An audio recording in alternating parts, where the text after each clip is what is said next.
నేడు tank బండ్పై air show. మధ్యాహ్నం 4 గంటల నుంచి 5 గంటల వరకు కార్యక్రమం. గంట పాటు వాయుసేన విమానాల విన్యాసాలు. ట్యాంక్ బండ్పై ట్రాఫిక్ ఆంక్షలు.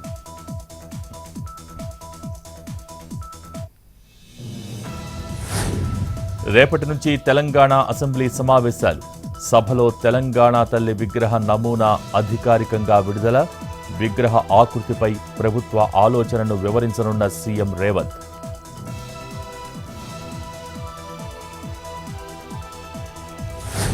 రేషన్ మాఫియాపై వేసిన సిట్లో సభ్యులను మార్చే ఆలోచనలో ఏపీ సర్కార్. సిట్లోని 3 డీఎస్పీలపై ఆరోపణలు. గతంలో వైసీపీకి అనుకూలంగా పనిచేసిన వారిని నియమించడంపై విమర్శలు. పునరాలోచనలో ఏపీ ప్రభుత్వం.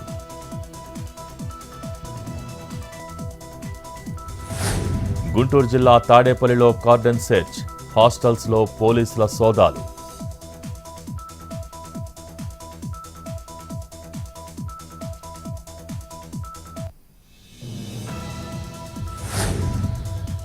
తూర్పుగోదావరి జిల్లా నల్లజర్లలో అగ్ని ప్రమాదం.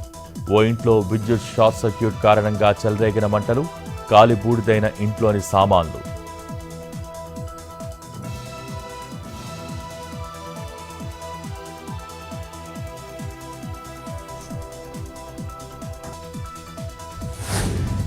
తిరుమలలో 24 కంపార్ట్మెంట్లలో వేచి ఉన్న భక్తులు. స్వామివారి సర్వదర్శనానికి 13 గంటలు.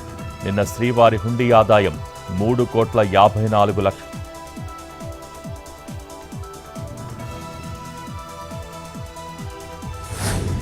కొమురం భీం జిల్లాలో కమ్మేసిన పొగమంచు. ఇబ్బందులు పడుతున్న వాహనదారులు. జిల్లా వ్యాప్తంగా పెరుగుతున్న చలి తీవ్రత.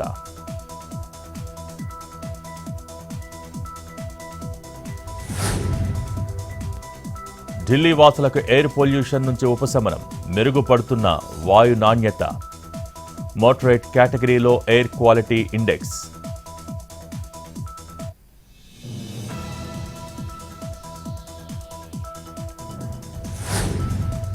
ఇండియా కూటమి భాగస్వాముల మధ్య బయటపడుతున్న అభిప్రాయ భేదాలు. వెస్ట్ బెంగాల్ సీఎం మమతా బెనర్జీ వ్యాఖ్యలు సమర్థిస్తున్న పలువురు నేతలు. కాంగ్రెస్ ఆత్మ పరిశీలన అవసరమన్న సిపిఐ.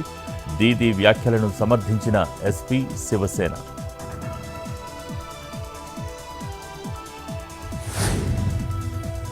పంజాబ్ శంభు బోర్డర్ వద్ద కొనసాగుతున్న టెన్షన్ వాతావరణం. సమావేశమైన రైతు సంఘాల నేతలు. డిమాండ్లు నెరవేర్చాలంటూ చలో ఢిల్లీ కార్యక్రమం చేపట్టిన రైతు సంఘాలు.